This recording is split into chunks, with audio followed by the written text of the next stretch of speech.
اهلا بيك في الدرس الثالث من كورس HTML للمبتدئين.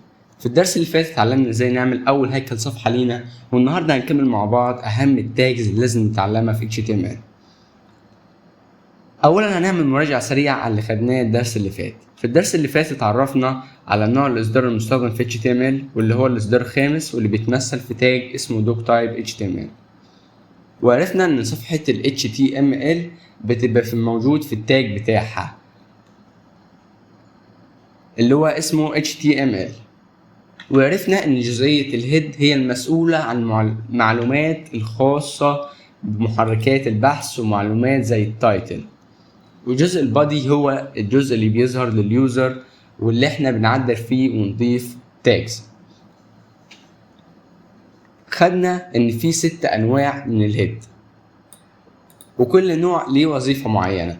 H1 اللي هو بنستخدمه في التايتل زي كلمة ماي ستور المستخدمة هنا، وخدنا ان في تاج اسمه باراجراف. الباراجراف ده بيبقى سطر نصي احنا بنكتبه في مكان معين.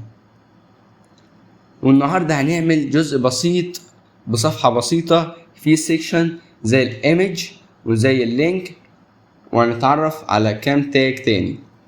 اول تاج لازم نعرفه بعد ال H1 والباراجراف هو ال HR. وظيفة تاج ال HR انه بيضيف خط بين كل فقرة وفقرة. ليكن مثلا عملنا HR وعايزين نعمل فقرة تانية بعنوان مثلا ليكن H2، هنخليه مثلا section 2، نخليه section 2. بعد section 2 لنفترض مثلا هنضيف نص تاني وهنسميه مثلا section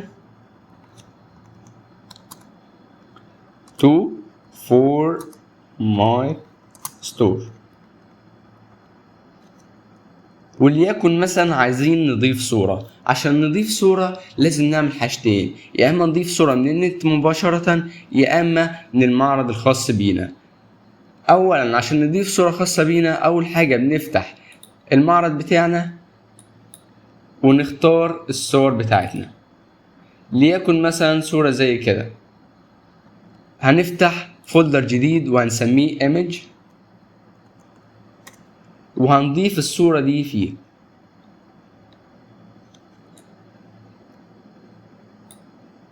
بعد ما نضيف الصورة هنقفل المتصفح وبعد كده هندخل على الملف بتاعنا وبعد كده هندوس image.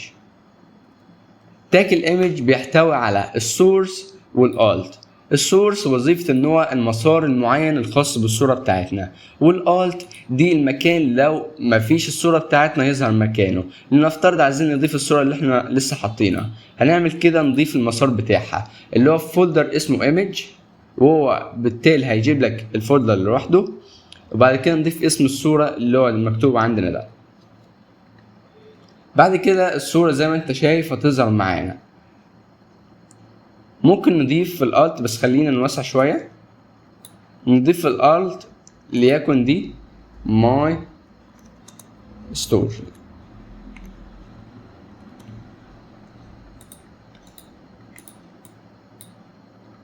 خلينا نوسع شوية، وهنا دي الصفحة بتاعتنا. زي ما انتوا شايفين الصورة كبيرة قوي، ممكن نصغرها بان احنا نقلل الويدث والهايت.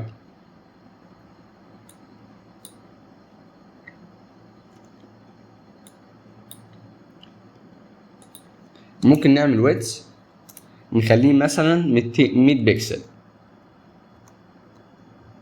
طبعا كده هيبقى صغير قوي، ممكن نخليه 200.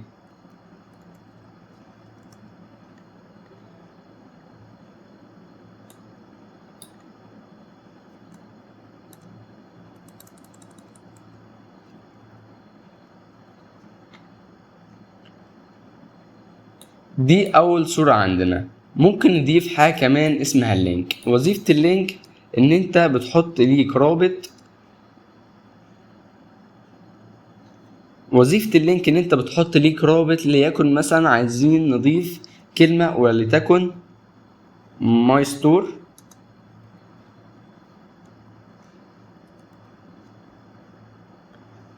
ليكن عايزين نضيف ماي ستور، وماي ستور دي لما ندوس عليها تودينا لمتصفح جوجل. عشان نعمل كده لازم نضيف العنوان الخاص بمتصفح جوجل اللي هو http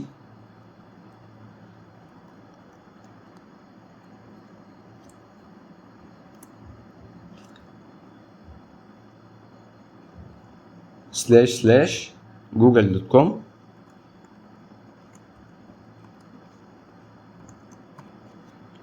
وكده لما احنا ندوس على المتصفح بتاعنا يفتح لنا السيرش الخاص بجوجل.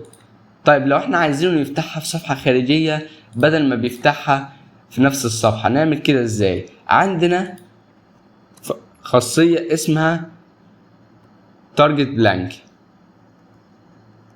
وظيفة الخاصية الخاصة بتارجت بلانك ان احنا لما ندوس عليها بتفتح لنا في صفحة جديدة. طبعا ممكن نضيف اكتر من لينك في نفس الصفحة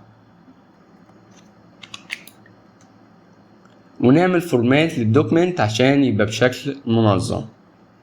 دي كانت اول فانكشن لازم نعرفها واهم التاجز اللي لازم نعرفها في كل متصفح. لو عندك اي استفسار ممكن تكتب تعليق عشان نضيف الفيديوهات الجاية. ما تنساش تتابع قناة بروفيكس عشان احنا في القناة دي بنديك محتوى تعليمي ومحتوى تلخيصات ومحتوى هيفيدك في جميع انحاء حياتك. اشوفكم الفيديو الجاي. سلام.